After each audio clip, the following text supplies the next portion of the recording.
하나님 말씀 함께 보겠습니다. 누가복음 24장 1절에서 6절의 말씀입니다. 제가 한 절 읽고 그 다음 절 여러분들이 읽고 말씀 우리 교독하는 시간 갖겠습니다. 1절 안식 후 첫날 새벽에 이 여자들이 그 예비한 향품을 가지고 무덤에 가서 들어가니 주 예수의 시체가 배지 아니하더라.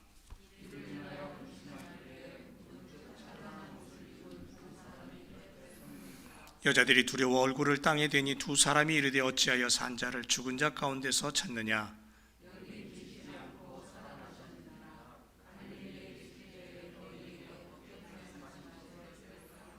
아멘.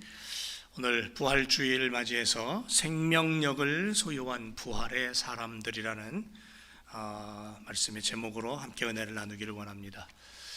여러분들 지금 여러분들이 알고 계시지만 미국 땅을 보면 분노와 광기가 상상할 수 없을 정도로 우리들 눈에 보이고 그래서 불안감을 주는 것을 우리가 알 수 있습니다. 인간은 하나님부터 자유의지를 얻었습니다. 근데 그 자유의지를 가진 인간이 스스로를 다스리지 못하면 결국은 분노 속에 쌓이게 되고 결국 그 분노가 이웃을, 세상을 향해서 그렇게 화살을 쏘듯 총을 쏘듯 그렇게 쏘아대고 결국 망가지는 거죠. 결국 상처와 아픔을 퍼뜨리는 그러한 바이러스가 되는 겁니다. 그런가 하면 지난 2월 25일 성적 지향 차별 금지법이라는, 다시 말하면 평등법이 미국 하원을 통과했습니다. 보수적인 기독교 비영리 단체인 종교자유수호연대라는 단체는 이 평등법은 종교의 자유에 대해서 보호를 제공해 주지 않는다라고 그렇게 분석을 합니다. 종교 자유에 대한 악영향이 일어날 것이다. 결국은 이런 염려 때문에 미국의 보수 진영의 교회와 또는 한인 교회들이 중심으로 해서 반대 서명 운동이 지금 한창인 것을 볼 수가 있습니다. 미국을 벗어나면 우리가 최근에 미얀마 사태를 볼 수 있죠.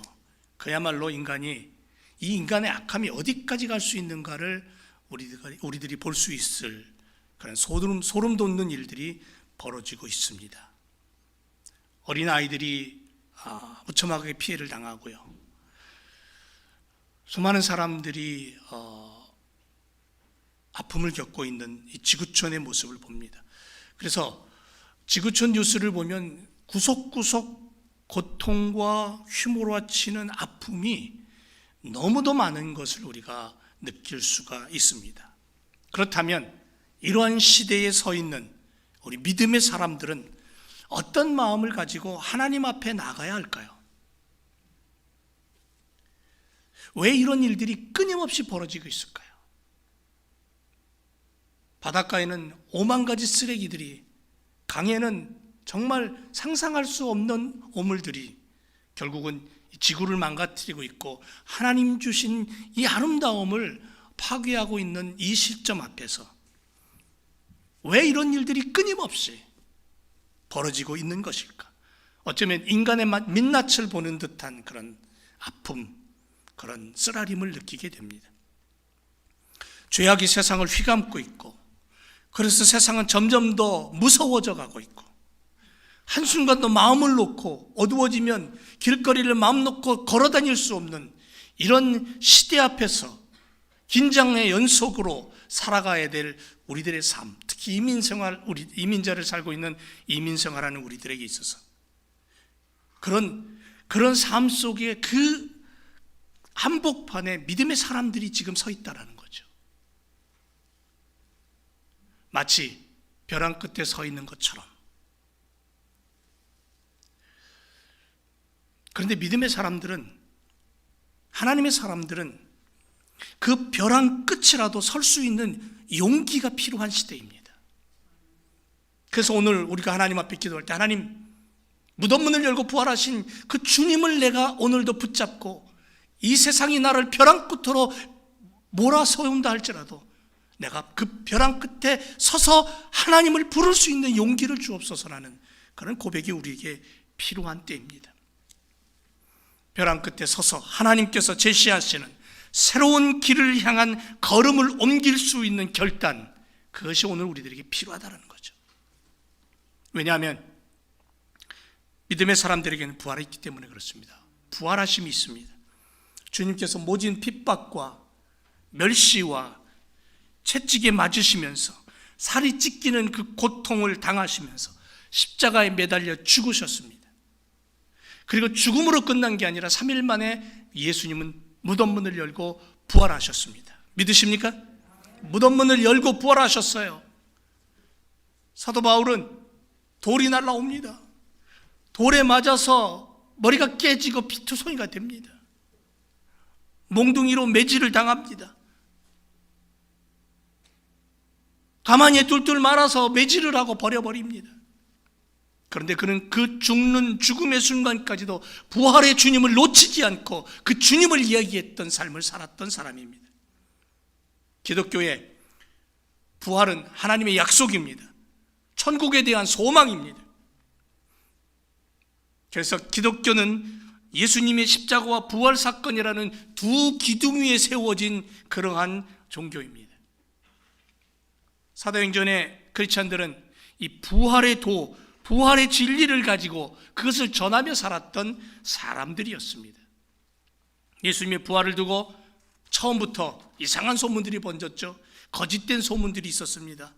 예수님이 기절했다가 살아났다라는 이야기, 제자들이 시체를 훔쳐가고는 사기극을 펼쳤다라는 이야기, 환상을 보았다라는 이야기, 여자들이 빈 무덤을 보고 착각했다, 다른 무덤을 찾아갔다라는 이야기, 여러 가지 이야기 등등이 예수님 시대부터 번져왔어요. 그러나 사도행전을 보면, 사도행전은 부활의 신앙이에요. 생명의 종교를 가르쳐주고 있는 사도행전을 보면서 바로 이런 거짓된 소문들은 결국 예수님이 부활하셨다는 사실보다도 더 힘든 기적을 이야기하고 있는 거예요. 예수님은 분명히 죽으셨습니다. 그리고 예수님은 살아나셨습니다. 부활하셨습니다.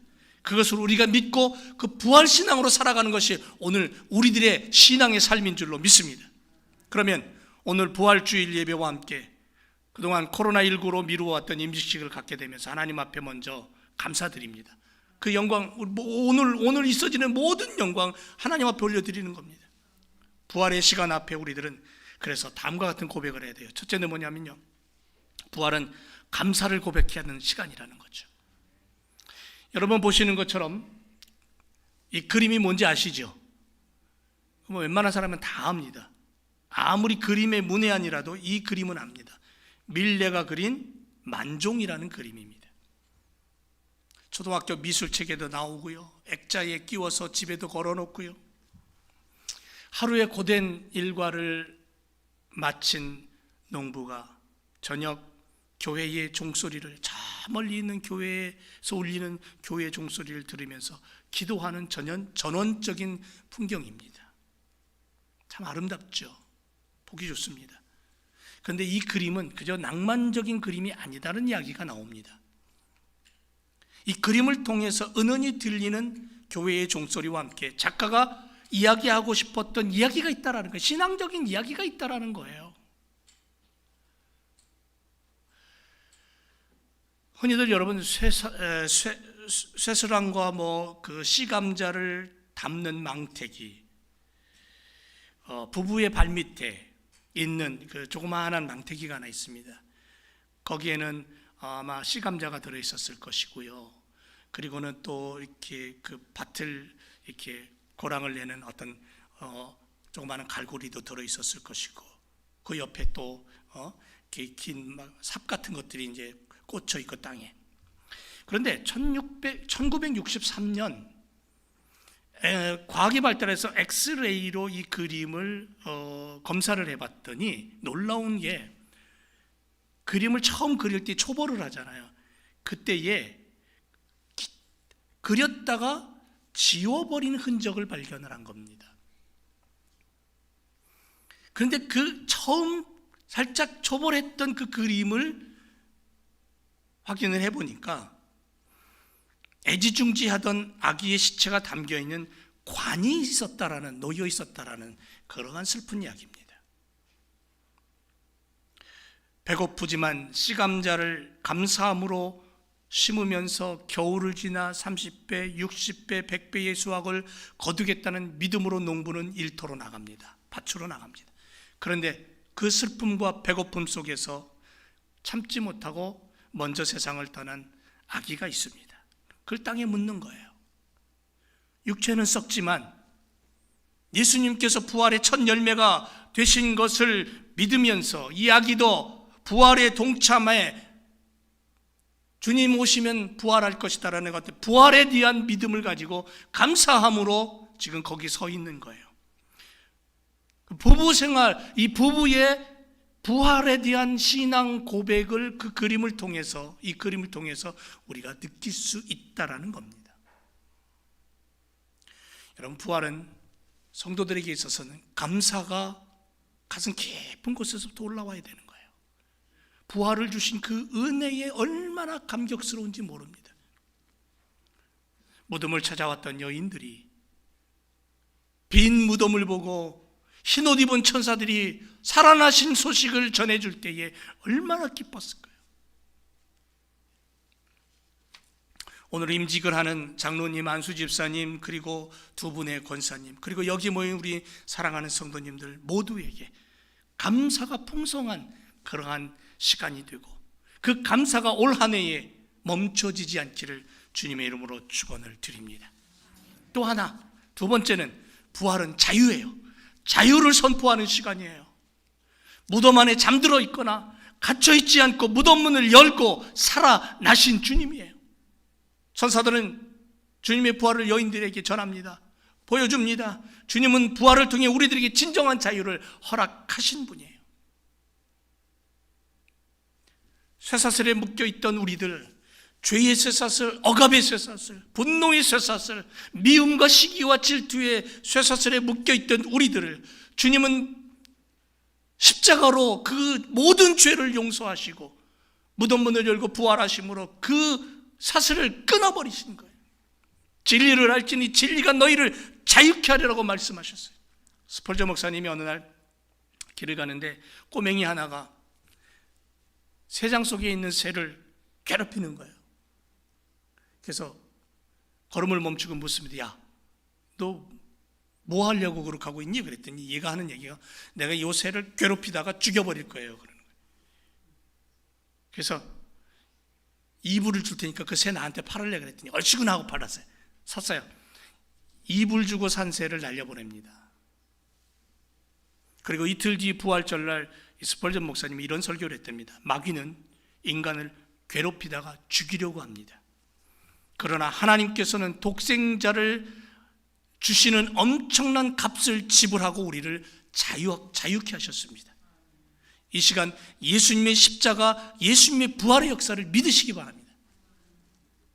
부활은 자유예요. 부활을 믿는 성도들, 부활을 믿는 크리스찬들에게는 자유가 있어요. 세상이 주는 자유는 욕망과 자기의 이기심 때문에 얻어지는 자유일지 모르지만 어둠 속 감옥에 갇혀있던 죄인들이 쇠사슬에 매여 고통받던 사람들이 자유를 얻는 시간이에요. 로마서 8장 1절에 그러므로 이제 그리스도 예수 안에 있는 자에게는 결코 정죄함이 없나니 이는 그리스도 예수 안에는 생명의 성령의 법이 죄와 사망의 법에서 너를 해방했다 그랬습니다. 요한복음 8장 32절에 진리를 알지니 진리가 너희를 자유케 하리라 그랬습니다. 왕의 명령으로 감옥에서 풀려나서 해방을 얻는 시간, 진리이신 예수님께서 우리 모두에게 진정한 자유를 주신 날, 부활절, 이제 우리는 자유의 몸이 되었어요. 천국을 소유한 사람들이 되었어요. 이제 그 자유로 자유를 나누어 주는 일꾼으로 우리가 살아야 될 줄로 믿습니다. 세 번째로 부활은 생명입니다. 생명력을 소유한 증거예요. 예수님의 무덤은 빈 무덤입니다. 그분은 살아나셨고 많은 제자들과 500여 성도에게 직접 보이셨고 하나님 아버지가 원하셨던 것을 그대로 이루셨어요. 여러분, 우리를 처음 만들 때 하나님은 아름답고 깨끗하고 행복한 하나님의 모습을 가지고 우리를 만드셨어요. 그런데 사탄이 들어와서 모든 것을 파괴해버렸죠.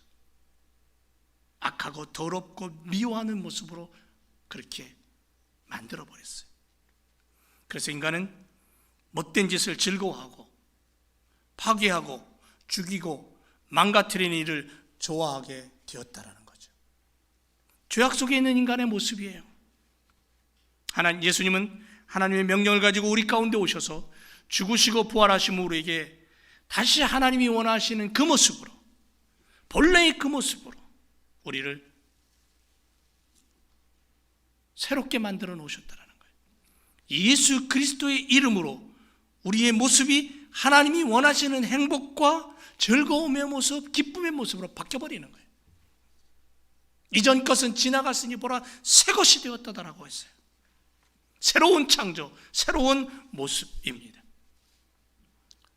그래서 오늘 우리는 부활의 신앙을 가지고 하나님의 나라를 소망하며 사는 믿음의 삶을 살아야 될 줄로 믿습니다.